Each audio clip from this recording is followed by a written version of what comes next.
All right, let's get into it. Today we're diving into a topic that, seems pretty straightforward on the surface but is actually packed with complexity: advanced dermatologic disorders. The thing is, chronic, malignant, and even viral skin conditions can signal some serious systemic risk if they're missed. And this is really just a sneak peek of a powerful framework we've developed called CSMRN, which is designed to help you detect and respond to these issues with total confidence. You've got to remember, what appears on the skin is so often a direct window to what's happening inside the body.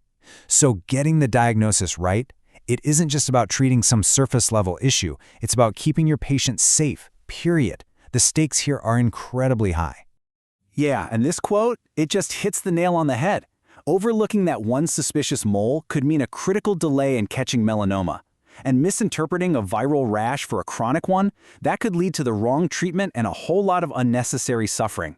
This isn't just about passing a test, This is about real people and real-world patient safety.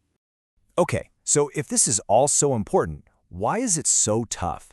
Well, a lot of us fall into what I like to call the memorization trap. You can memorize dozens of lesion types and all their little characteristics, but that is not the same as understanding what they truly mean in a clinical context. Just knowing the facts, well, it's not going to cut it when the pressure's on. So let's just take a second here. What is it about these conditions that makes them so tricky to really get down, not just for your exams, but out in the clinic? It's a question that comes up all the time. Because let's be honest, the struggle is real whether you're studying for the NCLEX or you're a new grad on the floor. And that struggle is so real, isn't it? I mean, it's about so much more than just memorizing a list of symptoms. It's about being able to tell the difference between these lesion types when you're under pressure, about spotting those super subtle early warning signs of cancer, and actually applying what you know when a patient's health literally depends on it. Okay, so this is where we have to get organized. We need to go from chaos to clarity. Our brains are just wired for patterns, not for a random list of facts. What you really need is a system, right?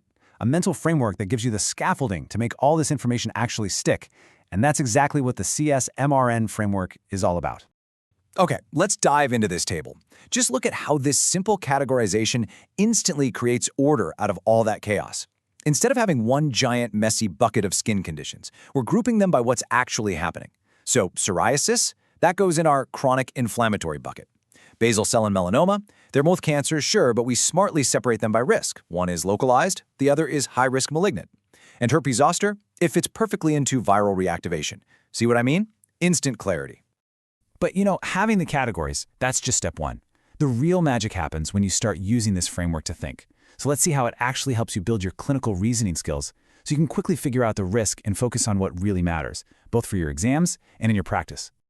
Okay, let's try a quick scenario. Picture this. A patient walks in with a dark mole. It's getting bigger fast, and the borders are all irregular. Right away, your brain should be clicking through those categories we just talked about. Where is the biggest, most immediate risk? And boom, this is where the framework is such a game changer. Those keywords, enlarging, dark, irregular. They should be screaming high risk, malignant at you. We're thinking melanoma, right? A cancer of the melanocytes. And what's the key risk? It's that this thing is likely malignant. So the number one priority isn't just treatment, it's early detection and referral. That's the kind of critical thinking your exam is testing. All right, let's switch gears. Second scenario for you. A patient with shingles, so herpes zoster, is telling you they have severe pain that's following a nerve path. So which category does this drop into, and more importantly, what does that tell you to do first? I mean, this is such a perfect example of how the framework just cuts right through all the noise. We know shingles is a viral reactivation, so the absolute priority here is to go after the root cause, the virus itself. That means the key intervention is getting that antiviral therapy, like acyclovir, started immediately. And the goal? Manage the acute infection and, just as critically, prevent those nasty long-term complications. It's a straight line from category to priority. So what we just did twice was follow this really clear, repeatable path for clinical reasoning. We're not just guessing, we're not throwing darts at a board here, hoping to remember some random fact. We are actively connecting the dots from what the patient is showing us to the underlying problem and then to the priority action. So here it is, the secret sauce, right? It's this three-step process. First, you recognize the pattern. Step 2, you use the framework to identify the risk. Is it inflammatory? Is it malignant? Or is it viral? And third, based on that risk, you prioritize the most critical intervention. This is how you build the confidence to get to the right answer every single time. And at the end of the day, this whole approach is not about cramming for an exam. It's about building genuine, real, lasting clinical competence. It's the difference between knowing a fact and knowing what to do with it when a patient is counting on you.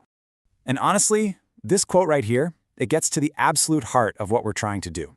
This is about training your clinical eye to see the patterns, to understand the risks, and to act decisively. Because in nursing exams, and more importantly, in real life, catching things early is what preserves health and prevents really, really bad outcomes.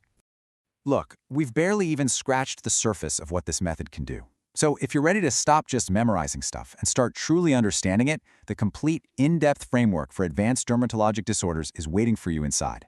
Thanks for watching this little preview.